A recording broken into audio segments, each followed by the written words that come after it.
My hands, these old hands that have fixed more engines than I can count, won't stop shaking. The tablet feels heavy and cold, a slab of glass, and lies resting on my lap. On the screen is the feed from my presence detection camera, the one Martha insisted I get after my last fall. "For peace of mind, Silas," she'd said. My neighbor Martha is a good woman, too good for the likes of what I'm seeing. The timestamp in the corner reads 1 week ago, 7 days. That's what my son, Travis, told me. "I check on you every day, Pop. You just don't remember." He said it with that smile, the one that doesn't quite reach his eyes anymore. He patted my shoulder, his hand heavy. I wanted to believe him. A father wants to believe his son, so I pulled up the logs.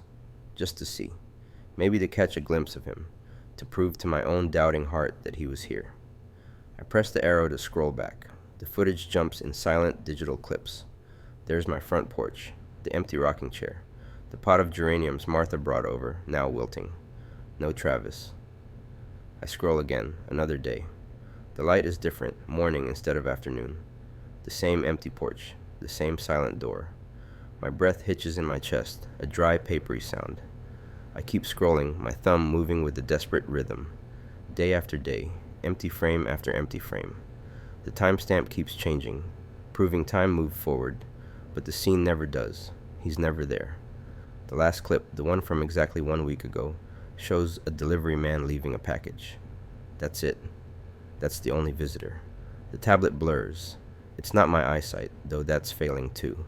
It's the hot, sharp sting of a truth I didn't want to find. My son said he was here every day. He looked me right in the face and said it. He helped me with my pills, asked about the pain in my knees, and all the while he was painting a picture of a dutiful son that only existed in his words. But the camera tells a different story, a silent, empty, heartbreaking story. And it's a story I can't unsee. The proof is right here, in my trembling hands. The logs don't lie. My porch has been lonely for a very, very long time. The rain taps a steady rhythm against the window of my cottage, a sound I've known for 40 years. It's just me and the ghosts in the walls now. Martha's been gone 8 years this spring. The silence she left behind is a physical thing, a heavy blanket I can't shake off.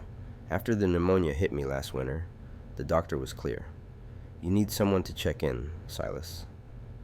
My son, Travis, he stepped right up.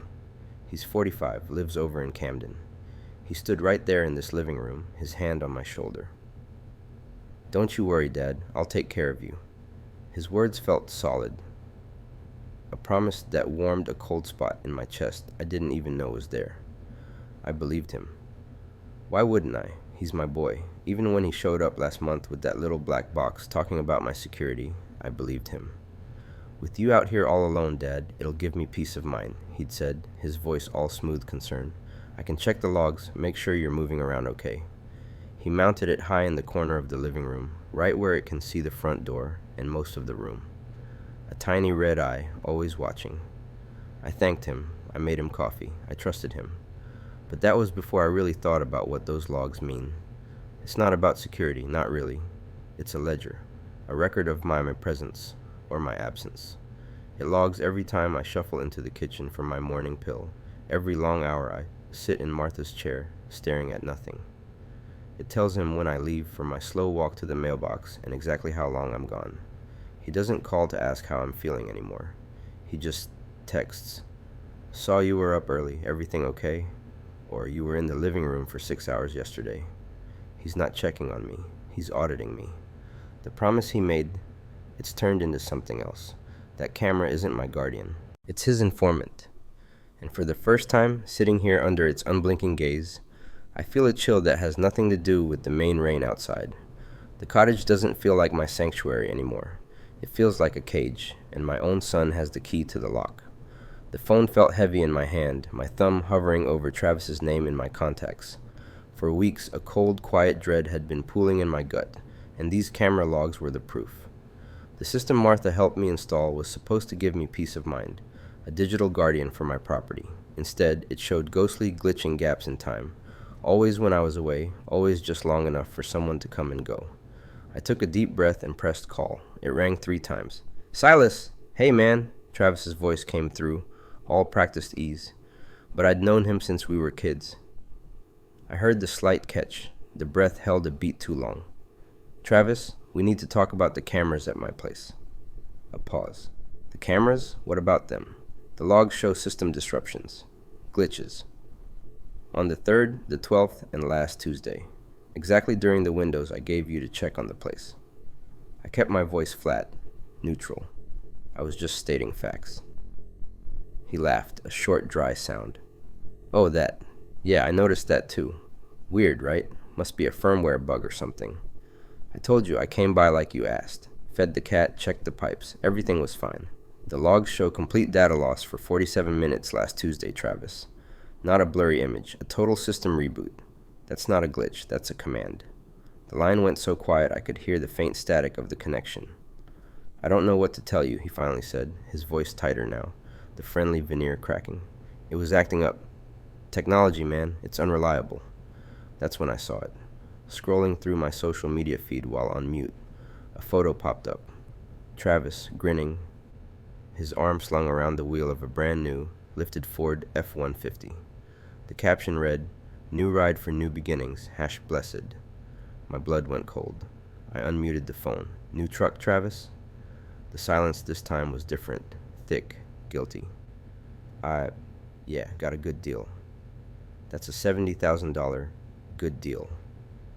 I couldn't keep the edge out of my voice anymore. Where'd that money come from? I know I didn't sign off on any bonus for you, and you sure as hell didn't have that kind of savings. It's complicated, Silas. A loan from an old friend. He was scrambling, his words tumbling out too fast. Look, I don't like what you're implying. I did the job you paid me for. The camera logs say you didn't, I said quietly, my eyes fixed on his smug photo next to the shiny truck. And your new truck says you got paid for a different job entirely. We're done talking. I ended the call before he could spin another lie. The pieces weren't just fitting together. They were locking into place with a terrifying final click. Travis wasn't just lying about checking my property. He'd been paid to make sure the cameras weren't checking on him. And I needed to find out who wrote that check and why they wanted my house empty. My hands were shaking as I pulled up my bank account on the laptop. The screen's blue light felt harsh in the dim apartment. I'd been putting this off, a cold dread sitting in my stomach ever since Travis's last visit. Just checking in, buddy, he'd said, his smile not reaching his eyes. He'd mentioned coming by 3 times that week, but my skin had crawled with a silent certainty that he hadn't. The empty watched feeling only ever came once. I scrolled past the rent payment, past the utility bill. And there they were, 3 small, identical withdrawals, $40 each. One on Monday, one on Wednesday, one on Friday. The exact days Travis had listed off, patting my shoulder like a concerned friend. The money was taken from an ATM a few blocks over, the one near the bodega he always mentioned. The logic was icy and perfect. He was creating a paper trail, proof of his supposed good deeds, while draining my account in tiny, justifiable sips. A hot wave of nausea hit me. It wasn't about the money, it was the violation, the meticulous, quiet lie of it. Then I remembered the camera. The little lens by the door was supposed to be for packages, but now it was my only witness. My heart hammered against my ribs as I opened the companion app. The log loaded slowly, each second stretching out. I filtered for the past 7 days. One entry, just one. My breath caught. The timestamp was from Thursday afternoon, not Monday, Wednesday, or Friday. The video thumbnail loaded. It wasn't Travis's smug face filling the frame. It was Martha.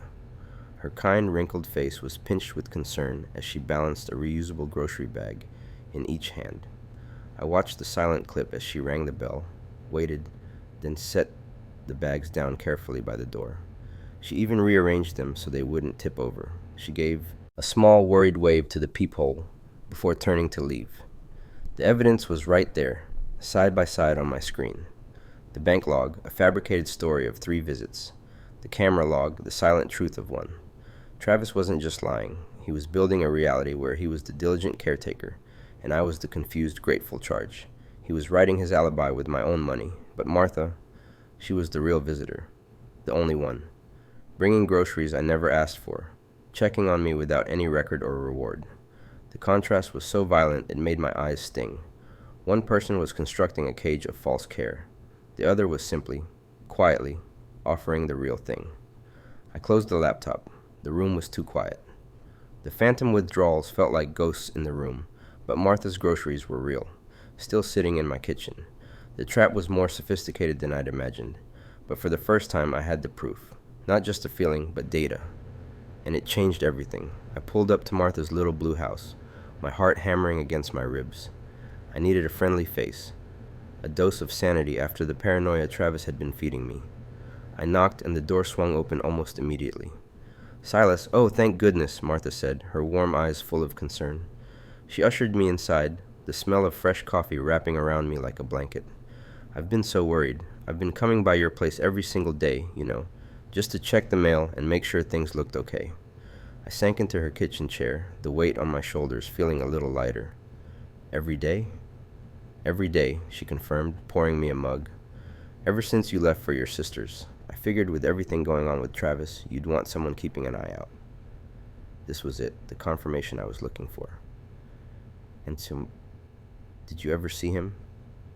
Travis, I mean, coming or going from my house. Martha's brow furrowed. She shook her head, slowly, definitively. "Not once, Silas. Not a single time. Your driveway was always empty. The lights were always off. It was just me, every afternoon, around 4. A cold, clear certainty washed over me. Travis had lied. He'd looked me right in the eye and told me he was watching my property, that he'd seen suspicious activity.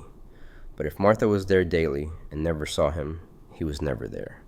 The camera logs I'd been obsessing over, the ones that detect any presence at all, would have proven that. He knew they'd prove he was a liar.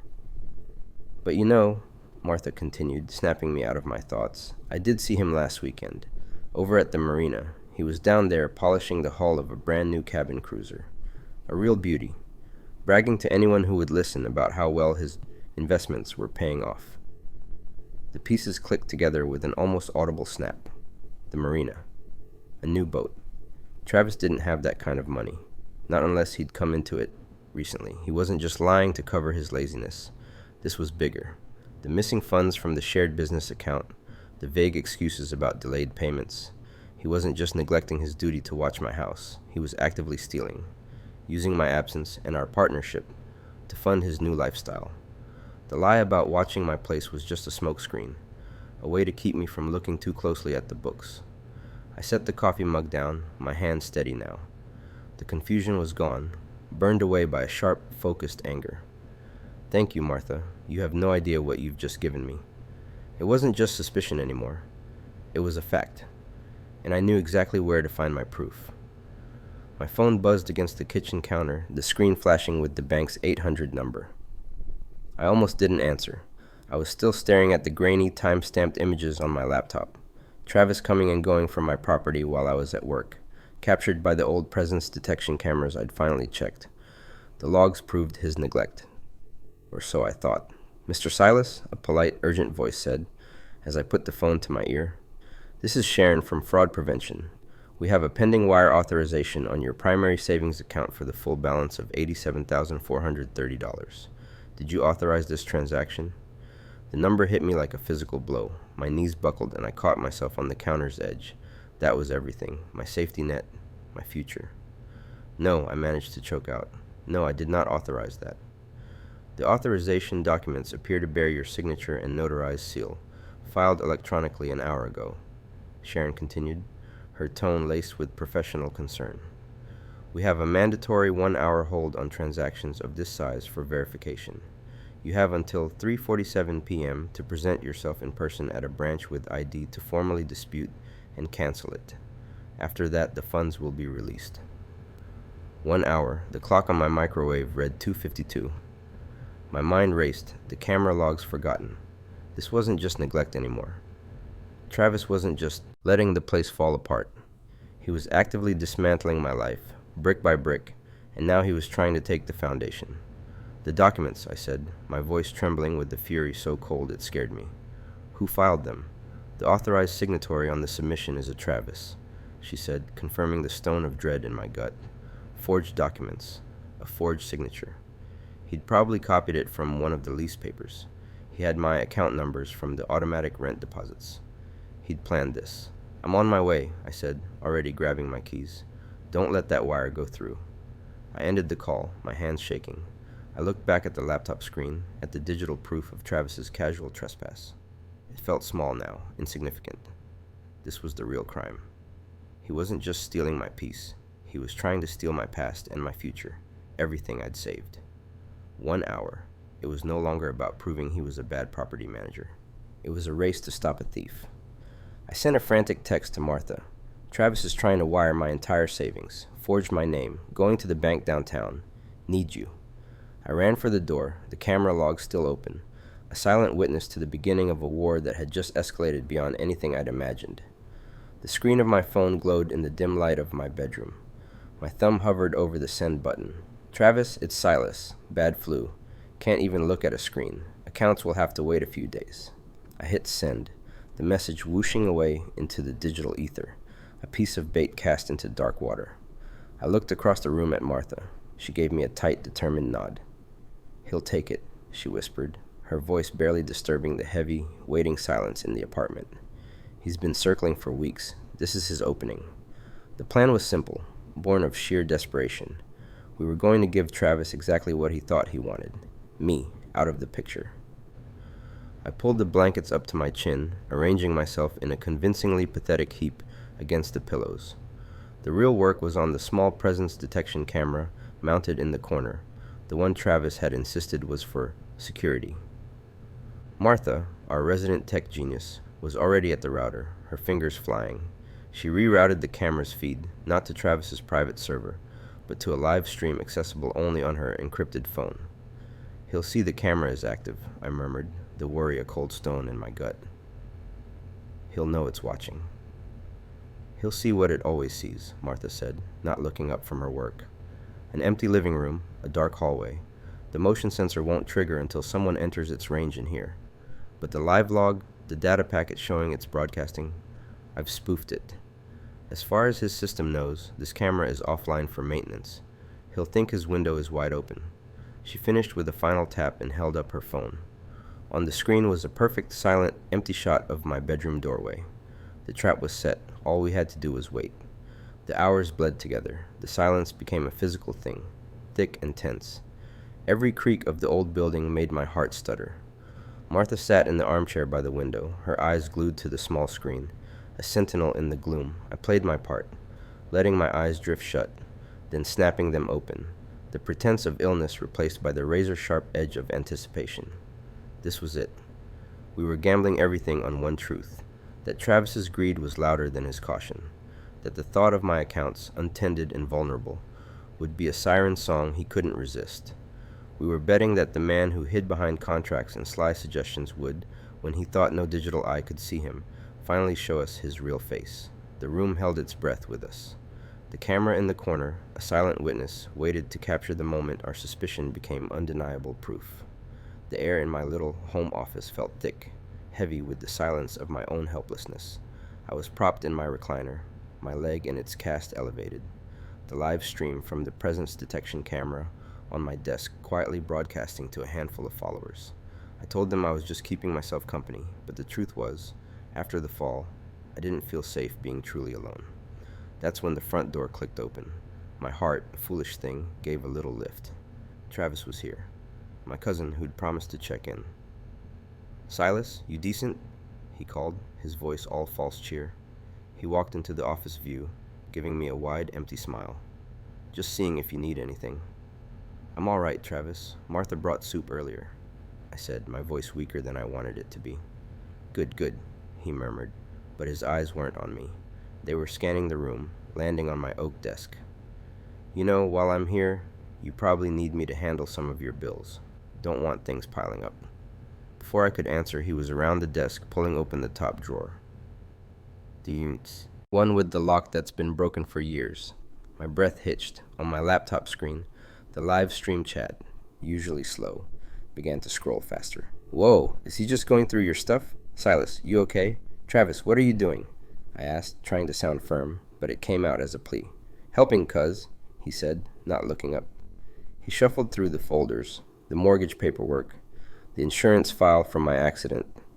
He tossed them aside, his movements growing hurried, less careful. The camera, perched on the bookshelf, caught every furtive glance he threw my way. every grimace of frustration when a drawer didn't yield what he wanted. Then he found it, the center drawer. He yanked it open and his whole demeanor changed. A cold, focused calm settled over him. He pulled out the leather folder where I keep my checkbook and the most recent bank statements. I watched, my throat tight, as he flipped it open, his thumb running over the printed checks with my name on them. "Travis, put that down." This time my voice didn't waver. He ignored me. He folded the checkbook, shoved the statements under his arm, and started to tuck them into the inside pocket of his jacket.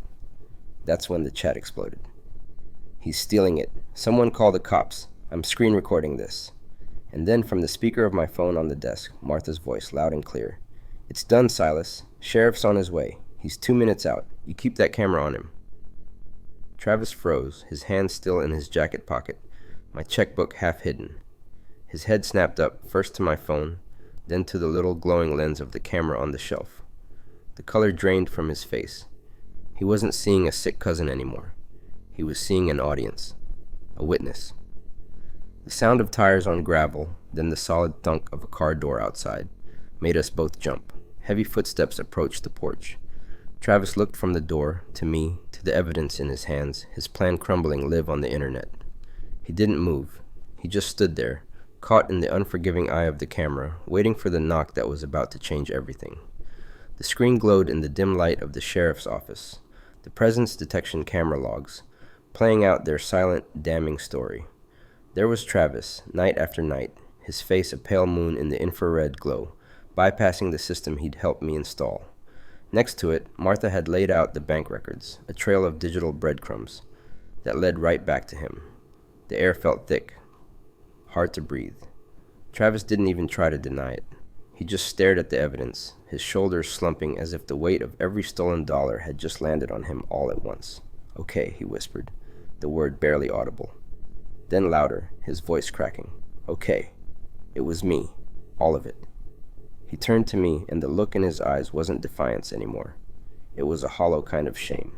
"The trucks, the new apartment, the whole show. It was all a show, Silas. I was drowning, and instead of asking for a lifeline, I started stealing yours." Martha placed a steadying hand on my arm, but I barely felt it. I was anchored to the spot, watching my friend, my brother, for all intents and purposes, unravel. He confessed to everything in a monotone. The small amounts at first, then bigger, bolder withdrawals, always covered by fake invoices, and after hours, maintenance that the motion-activated cameras had faithfully recorded. The sheriff, a man named Hayes, listened patiently, then stepped forward with a pair of handcuffs.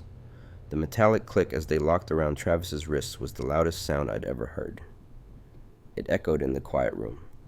"Travis Miller, you're under arrest for grand larceny and fraud," the sheriff said, his voice formal and final. Travis didn't resist. He just looked at me one last time as he was led away. "I'm sorry, Silas, for all of it." And then it was just Martha, the sheriff, and me in the room. The screens had gone dark. The confrontation was over. We'd won. The threat was gone. The business was safe. So why did it feel like I'd lost? A deep, aching sorrow settled in my chest, right next to the cold stone of resolution. I was heartbroken. This wasn't some faceless villain. This was Travis. The guy I'd shared lunches with for years, who'd helped me build my dream from the ground up. That person was gone, replaced by a stranger desperate enough to betray everything. But alongside the grief, there was a firm, unshakable clarity. This was the only way it could have ended. Trust, once shattered like this, can't be glued back together. The business, the people who still depended on me, Martha who had stood by me, they needed this resolution. They needed safety. I watched the empty doorway where they'd taken him, the silence now complete. It was over, and I knew, with a heavy but certain heart, that I had done the right thing, even if the right thing felt so terribly wrong. The morning sun warms my face as I take a slow sip of coffee, the bitter taste softened by the knowledge that I can finally enjoy it in peace. I'm on my porch, the old wooden boards creaking softly under my chair. Martha sits beside me, her own mug cradled in her hands, a comfortable silence hanging between us. It's been weeks. The frantic energy, the constant low-grade fear, has all drained away, leaving something solid and quiet in its place. I glance to the corner of the porch roof, where the little black box used to be. The presence detection camera is gone. I took it down last weekend. I don't need its electronic vigilance anymore. The real threat has been boxed in by the law, not by my sensor alerts. Heard from the detective yesterday, I say, my voice calm. The DA's moving forward. Breaking and entering, attempted fraud, the whole list. They've got him dead to rights on the camera logs. Martha nods, a small, satisfied smile touching her lips. Good. Let the system handle him now. She's right. Travis is facing charges, his scheming finally laid bare for a judge to see. The clever, predatory gleam in his eye won't help him in a courtroom. The logs from that camera were the final, undeniable proof. A digital witness that couldn't be bribed or bullied. I looked down at my hands, then out past my yard, toward the glimmer of Rockland Harbor in the distance. The water is still, reflecting the clear blue sky. That's where the real peace is, I realize. It's not just in Travis's arrest. It's in the safety of my accounts, the money I worked for no longer a target for his greed. I can breathe without calculating, without waiting for the next crisis. Martha reaches over and pats my arm, a simple, grounding gesture. We don't need to say much. We survived it. We won. I take a last deep breath of the salt-tinged air, letting the quiet rhythm of the harbor, the distant cry of gulls, the gentle lap of water wash over me. The fight is over. The watch is done. I am finally, completely at peace.